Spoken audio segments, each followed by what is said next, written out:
glorify you, Jesus. Magnify you, Lord. You're worthy of the glory, Lord. The kingdom of heaven is at hand. Last week we concluded with the fact that the grace that God has for us has been sufficient enough, and it will continue to be sufficient enough for us as we walk out the expected end that He has for us. And we looked at the name of El Shaddai, and we're going to be looking at El Shaddai some more today. And as we covered, what the word sufficient means to supply to an expected end, how we looked at that on last week. And as we go more into this today, I pray that everybody's going to be able to see their lives better as far as how you're actually built to function in your life. Because what I'm seeing more so than anything, that I was talking to Alyssa on the way here this morning, and it was literally Grand Central Station on my phone this morning. I mean, one message comes, then another message comes, then another phone call comes, then another message comes, then another phone call from different people, different things. And I'm like, okay. I know that today signifies the beginning of the 8th month. So that's a new beginning in everything that is set forth in front of us. So as we're going into new beginnings, what you have to understand is there are things that if you didn't end them right, it's going to cause you to struggle with your beginning. And see, there's enough struggle in beginnings on its own. So the last thing you want to be doing is bringing some unfinished business along with having to deal with the new beginning as well, because that's even going to make it a more muddy picture for you. Because a new beginning requires, and if you were to think of something, I want you to think of building a house.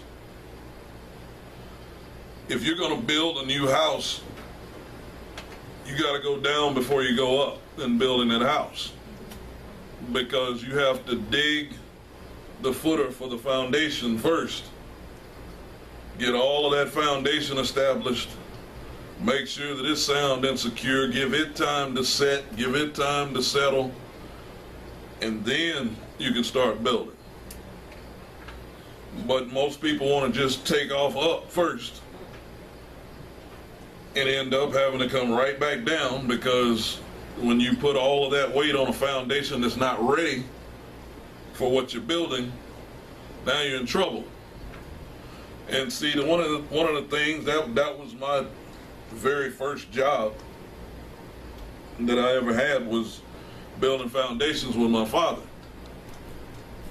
The thing about establishing a foundation is that you have to know what you're building before you dig that foundation.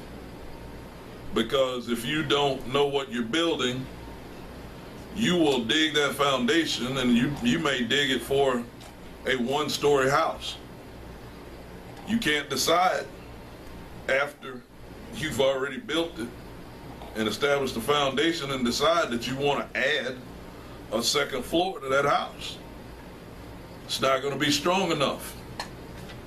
And over time, it's going to start causing a crumble when you try to add that extra weight. And it'll seem like it's okay for a little while, but after a few storms, after some settling time, all of those things, all of that is going to then reveal to you that your foundation wasn't strong enough for what you were trying to build. So one of the things that you have to really begin to take into consideration, because God even shows that with how he does trees.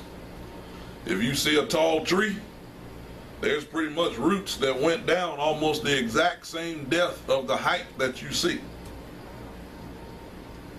And it definitely spreads out. As far out as branches go, roots go out equivalent to it. So with that happening, everything is built and designed to support what's in place, okay, and what's coming. Because, once again, if a tree, take for instance just any fruit tree, if it doesn't have roots strong enough and it doesn't have branches strong enough, when it begins to branch out and then the fruit starts to get on it, if it's not built and strong enough, eventually the fruit's going to cause it to break. You know how you feel sometimes. When a blessing comes, but you haven't established a foundation for it, and all of a sudden that blessing appears to be a curse because you didn't establish the foundation for what was being built. Be it business, be it relationship, doesn't matter what it is. If you didn't establish the foundation to be ready for that, it's going to seem like the thing that God put in your hand to bless you is actually a curse. That's why we need to know so much about El Shaddai. Because he provides the means that are sufficient to get us through each of the stages all the way to the expected end that is designed for us in our lives. Now, one of the things that we've got to be aware of is the fact that you encounter a lot of ends. you encounter a lot of ends. See, when yesterday ended, today started. When today ends, it'll start tomorrow. When you got out of one grade in school, it was preparing you for another grade. When you got out of one level of college, it was preparing you for another level of college. All of these things are designed that when you end one thing, it's actually setting you up to start something else. Now understand that there's been some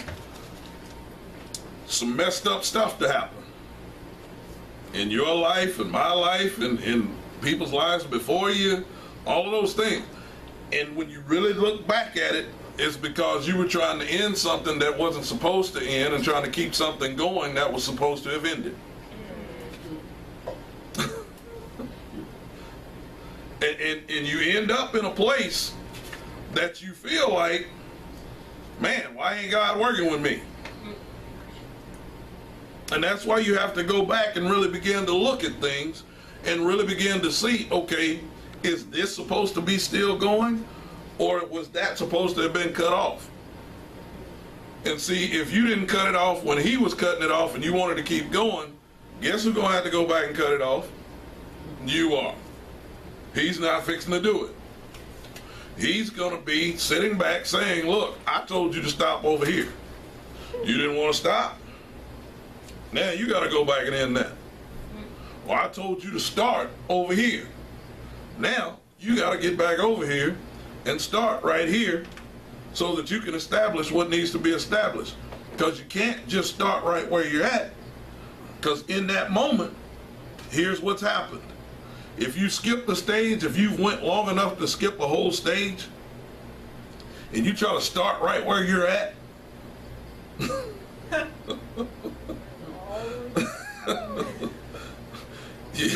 I guarantee you, at some point, you're going to end up having to go back over here. And that's going to just be determined by how long you decide that you want to go ahead and get back started like you're supposed to get back started. Now, I'm laying that out because I'm going to talk about some heavy stuff today. It's going to be painful. I'm not really going to have enough time to do a lot of I love yous. It's just going to be painful, and we're going to have to keep going. Simply because we're going to be looking at something that is very crucial in this moment in time, right now, here in the earth. Turn with me to Matthew 25. Because one of the things that you've got to understand, and I've said this before, and I'm going to keep saying it, because once I found out and once I paid attention to what the Word says, I'm going to go with what the Word says. I'm not going to go with what everybody seems to want to let blurt out of their mouth and be old folks' tales and all of this stuff, because I know you've heard, well, tomorrow's not promised. Yes, it is. And you're going to see it. Tomorrow's promised. It's going to happen. Every time.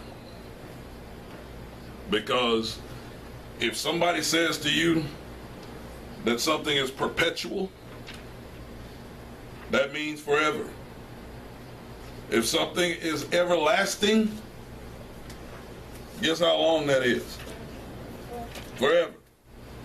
If he says forever, guess what that means? Forever. So until you can get yourself lined up with what he's saying is supposed to last for forever, and not what you think, then you still gonna struggle when you hear this word, end. Because when you hear the word end, you're thinking cut off. But you're not taking into account that he said forever. And if you're not taking into account that he said everlasting, then when you're saying end, he's saying, I didn't tell you I was cutting that off. I'm telling you I'm doing something different right there. And you're going to see that. Because I'm going to make it crystal clear of what El Shaddai is all about for us. So in Matthew 25, beginning at verse 31, down through verse 46, says this. Matthew 21, because I don't know how long I'm going to have to stay in El Shaddai, okay? I can't tell you it's going to finish today. I can't tell you I'll be finished next week. I don't know, because the fact of El Shaddai being the means to an end, I got to show you a bunch of different ends. I got to show you a bunch of different things about your life, and I'm going to try to cover as much as I can today, but I don't know how much I'll be able to show you individually so that you can see he's been having means to an end in place for you, but you've been calling the end, and he's saying that was only a stage of the end that I was taking you to. So you stopped right here and thought that I was finished right here, but I still had 4 more stages for you to go through before you got to what I'm calling finished. And that's a big difference. So in Matthew 25, beginning at verse 31, it says this. It says, when the Son of Man shall come in his glory, and all the holy angels with him, then shall he sit upon the throne of his glory. Excuse